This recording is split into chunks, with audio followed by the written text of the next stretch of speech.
SB19 fandom 18 muling pinatunayan ang kanilang puwersa, ang kanilang pagkakaisa at ang kanilang pagmamahal sa mahalima.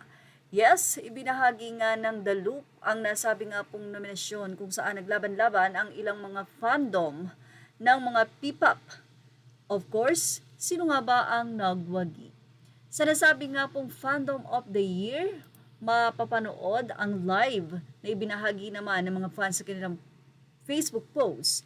As always, congrats to us 18. Obviously, alam niyo na kung sino ang nagwagi. But anyway, narito at ibinahagi nila kung sino nga ba ang mga nominado sa nasabi nga pong Fandom of the Year ng The Loop 2025. Anyway, Loop, your Loop P-pop Fandom of the Year.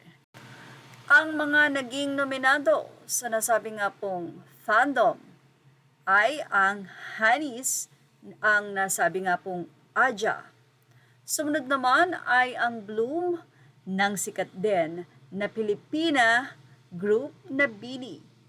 And then, sumunod naman po ang Rainbows ng Cloud7. At narito po ang ilan pa, Horizon, Anchors.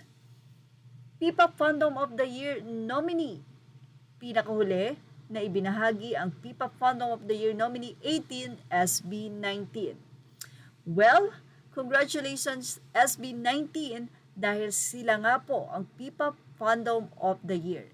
Nakakuha po sila ng almost 57% vote. So ayan po ang mga naglaban-laban at ito nga po ay in-announce via live ng Loop sa kanila nga pong Facebook. Hindi ito ang una na nagwagi ang 18 or ang fandom ng SB19 sa nominasyon. Matatandaan sa naging nominasyon nga po ng Billboard ay 3 beses na nanalo ang SB19 Fan 18 dahil na rin sa kanilang unity.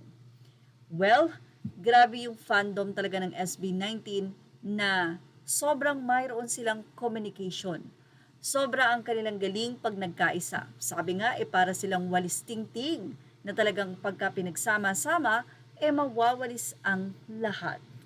Well, congratulations SB19 Fan 18 sa inyong pagwawagi sa Loop.